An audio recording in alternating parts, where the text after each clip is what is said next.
Hey, it's Friday afternoon, and it's episode 10, the completion of the first 2 weeks of LonsTV. I made it to 10 days, keeping up what I said I would do. I'm pretty proud of myself. The first thing I wanted to talk about today, I'm reading about Google offered Groupon $6 billion, and they're saying Groupon did not take it, which... I know, and I see all the other entrepreneurs are on Twitter like, yeah, good for him, and $6 billion's not even that much money, and it's not, it's not about the money and all this other stuff. And it's like, $6 billion for coupons, for a site that gets you coupons. Hey, you want to save $1 on this soft pretzel? $6 billion, please. I'm not trying to diminish Groupon. I get it. It's cool. It's obviously a great company. And more power to them. I'm very happy for them if they feel confident enough in what they're doing to turn down $6 billion. It's just staggering to think about that much money. It's obscene that they're going to hold out, for more than the $6 billion that they've been offered. I think part of it, too, is just my reaction still to this new era when things that a few years ago would have been fads, like brief blips on the sort of cultural radar, stuff like We Rule or Farmville or Groupon, like in the Web 1.0, the early internet days, you never saw stuff like that. It was always sort of more solid businesses, and then all those other bubble ones kind of went away. And now we've got these companies, and they're legitimate companies, but they're doing these, it's hard to even say what their business model is. It's like, oh, well, people want to buy virtual goods in their kingdom on their iPad, so this company is now worth like $700 million. And it's just, it's just unbelievable. And so you read these numbers, and it's like it's describing an alternate reality, or billion means 100,000 or something. I don't know. It's now we're hearing companies like Groupon, and they're being bought and sold with numbers more commonly associated with major league sports associations or criminal masterminds in Die Hard films. And that's just striking me as odd. The main review I wanted to do today is Winter's Bone, which I watched the other day on Blu-ray. I had never gotten to see it. It was at Sundance, early in the year, and I've been hearing about it consistently. I had seen Debra Granik's previous film, which is Down to the Bone, with Vera Farmiga, and it's about, addiction, and she's coping with drug dependency. And it was a good film. I don't really remember it that well. I saw it only a few years ago, but all I really remember is Vera Farmiga was very convincing as this woman sort of struggling with addiction. I don't really remember very much else about the film.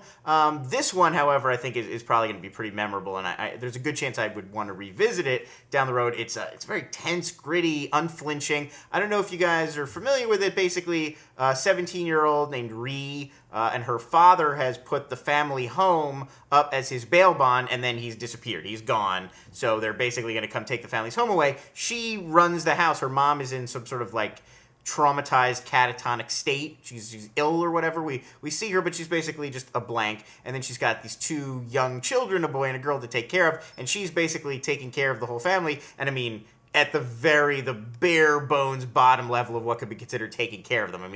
Teaching them how to hunt squirrels in the woods behind their house, taking care of them. So the house is going to get taken away, and she has to go find her father. And to do so, she basically has to go through the criminal network of her community in the Ozark Mountains, this very rural, woodsy community out in the Ozark Mountains. And her father was cooked meth. So it's basically all criminals and drug dealers that she has to deal with. It's really like Down to the Bone. It's very character-focused. Jennifer Lawrence plays Ree, and she's fantastic. And, very, steely and self-possessed. And it really does communicate sort of how this girl has had to basically mature overnight and be running this house and be basically like a single mom to two kids while she's taking care of her elderly mother. And their father is sort of hamstringing her all the way, tying her down. It's very good. It's also, beyond just the one character, it's really good at giving you an idea of this whole community and this very odd rural community and how it sort of functions in the odd rules, and how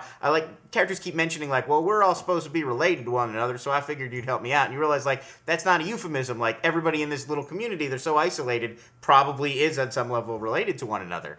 It's also very observant in how inured everybody in this town has become to hopelessness, despair, and violence. 8, 10 horrible things happen during this movie, and everybody just kind of shakes it off like, well, that's, you know, the horrible things happen every day, including the 17-year-old and these kids about to be thrown out on the street. No, none of the adults in the community really seem to care that much. It's like, well, these things happen.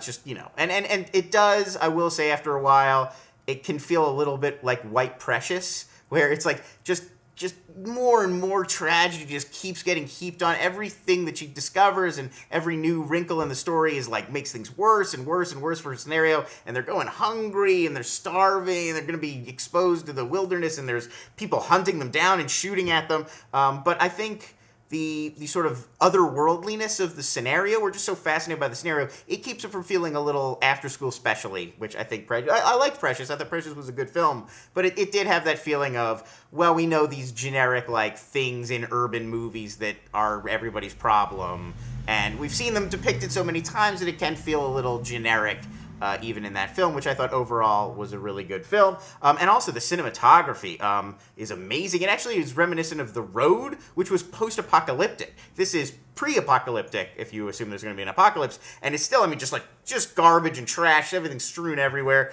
The sort of sets and the whole way that this community has been realized, it feels very otherworldly, and yet it feels also very real. Like you really can imagine that there may be people in the Ozark Mountains. And I've driven through the Ozark Mountains, and I can believe this, that somewhere up on those hills are people living in this way, which is sort of odd to even think about. So, and I think also the one last thing I'll say about it is Granik does a very good job towards the end. The material becomes pretty horrific. I mean, almost like a horror film. And she still manages to keep it very, very character-driven, very simple, doesn't get caught up in a lot of the genre theatrics she could have been. You could have made this as a thriller or a horror film, and instead she's choosing to take it on this other, more subtle path, and I really think it pays off at the end. It was really well done. I could see maybe including this on a sort of best of 2010 list, and I'm sure I'll do one on the show at that point once we get to the end of the year. So that's LonsTV for today. Thanks, everybody, for tuning in all this week. Please do subscribe if you enjoyed the show, and I will see you next week.